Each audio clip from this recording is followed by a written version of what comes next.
मेरा नाम सतीश है। मैं एक इंजीनियर हूँ और अभी ही एक नौकरी भी लगी है। नौकरी लगते ही घर वालों को अब मेरी शादी की जल्दी हो गई है। मेरे मना करने पर भी वो रिश्ता देख रही हैं। मम्मी के कोई पहचान वाले से एक रिश्ता आया। मम्मी को रिश्ता बहुत अच्छा लग रहा था। लड़की भी अच्छी थी। तस्वीर मम्मी ने मुझे दिखाई।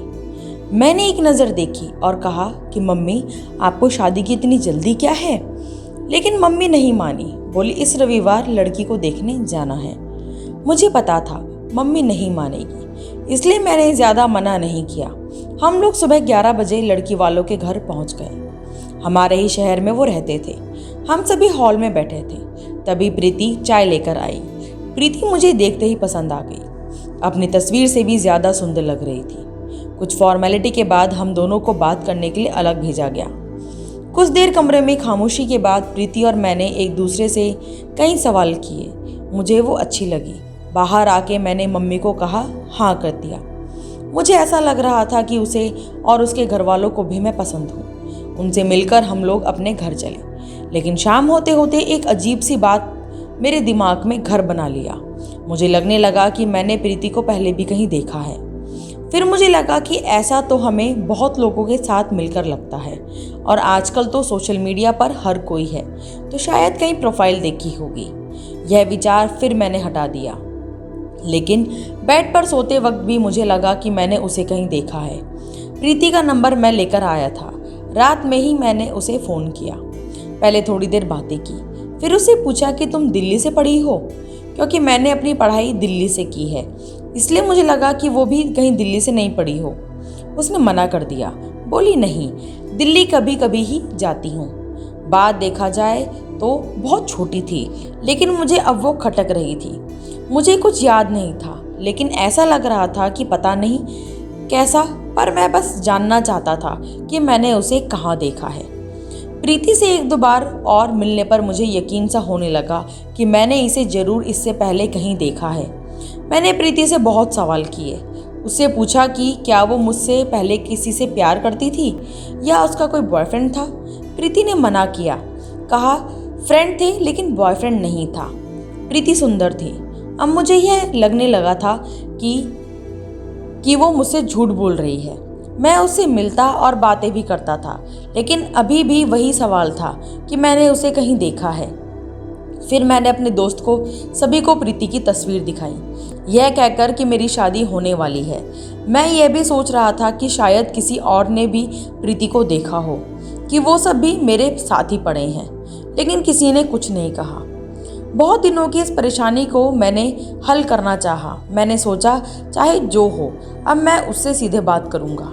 आखिरकार जब मैं प्रीति से मिला तब मैंने प्रीति को डायरेक्ट ही बोला। कहा कि प्रीति, मेरी मेमोरी इतनी अच्छी नहीं है, लेकिन मुझे यह बात परेशान कर रही है कि मैंने तुम्हें कहीं देखा है, किस पार्टी में या कहीं और। इतने दिनों से एक ही सवाल और मेरे बर्ताव से शायद वो भी परेशान थी। वो मुझसे इस दौरान कई बार पूछ रही थी कि आप मेरे पास होकर भी पास नहीं रहते, क्या बात है। मेरे इस सवाल पर वो भड़क गई। उसने कहा कि जब से आप मिले यही कह रहे हैं। मैंने आपसे सब बता भी दिया। आप कहना क्या चाहते हैं? कहाँ देखा है आपने? आप खुल के बताएं, क्या बोलना चाहते हैं? आपको मुझ पर भरोसा नहीं तो आप शादी मत कीजिए। इतना कहकर वो उठकर चली गई। एक तरफ मेरी मम्मी शादी की तैयारियां कर रही थी, दूसरी तरफ हमारा झगड़ा हो रहा था। अब मैं सोच रहा था कि शायद हमारा कुछ नहीं होगा। अब 2 से 3 दिन हो गए, प्रीति का कॉल नहीं आया। मैंने भी उसे नहीं लगाया। मुझे समझ नहीं आ रहा था कि मैं इस बात से इतना परेशान क्यों हो रहा हूँ। फिर मुझे सुबह प्रीति का कॉल आया। उसने कहा कि आपके सवाल का जवाब मैं देती हूँ, आप मिल सकते हैं। मुझे आपको कुछ दिखाने के साथ समझाना भी पड़ेगा। मैं प्रीति से मिलने गया। उसने कहा कि अभी मैं कुछ दिखाने वाली हूँ, उससे आपको याद आ जाएगा कि आपने मुझे कहाँ देखा है। इतना बोलकर उसने अपने बैग से मोबाइल निकाला और उससे एक वीडियो क्लिप दिखाई। वीडियो में मैं था। जब मैं कॉलेज के लास्ट ईयर में था तब एक रेस्टोरेंट में 4 से 5 लड़कियां बेवजह मेरे टेबल पर आ गई थी। मुझे कहने लगी कि मैं उनकी फ़ोटो ले रहा हूँ। मैंने मना किया तो उनसे बहस हो गई। प्रीति बोली कि मैं उस समय दिल्ली अपनी कज़न बहन के पास गई थी। वो सोशल मीडिया पर प्रैंक वीडियो अपलोड करती थी। उस समय मोबाइल मेरे हाथ में था और मैं वीडियो बना रही थी। तुम्हारे बाल उस समय बड़े थे और करीब 3 साल पुरानी बात हो गई, इसलिए मैं तुम्हें वो प्रैंक था, वहाँ सब जानते थे, रेस्टोरेंट वाले भी। वीडियो ख़त्म होते ही हम तुम्हें सॉरी भी बोलते, लेकिन तुम तो बहुत डर गए थे। तुम्हारी तो बोलती ही बंद हो गई थी और उठकर चले गए। तुम्हें लगा यह सब सच था। तुम बहुत ही सीधे हो, तुम्हारे साथ कभी ऐसा नहीं हुआ होगा, इसलिए शायद तुम्हें वो बातें अभी तक याद हैं। हमें वीडियो थोड़ा लंबा चाहिए था और कुछ मिनट में हम तुम्हें बता ही देते, लेकिन हमें भी नहीं पता था कि तुम इतने घबरा जाओगे। उस दिन हमें भी लगा कि हमने सही नहीं किया, हमारी वजह से तुम इतने जो घबरा गए थे। फिर दीदी इस तरह का कुछ करने में अब स्पेशल ध्यान रखती है कि कोई परेशान ना हो जाए। हम अपने मज़े के लिए किसी को परेशान नहीं कर सकते, यह हमें उस दिन एहसास हुआ था, इसलिए दीदी ने तुम्हारा वीडियो भी अपलोड नहीं किया था। तुमने उस दिन बोला तो मुझे भी याद आने लगा कि शायद तुम वही हो और दीदी के पास तुम्हारा वीडियो पड़ा था, तो मैंने सोचा उसी से यह लिया है। उसकी बातें सुनने के बाद मैंने कहा कि हाँ, मेरी नज़र तुम पर एक बार गई थी जब तुम वीडियो बना रही थी, इसलिए वहीं अटक गई थी। लेकिन ऐसा मजाक करना अच्छा नहीं है।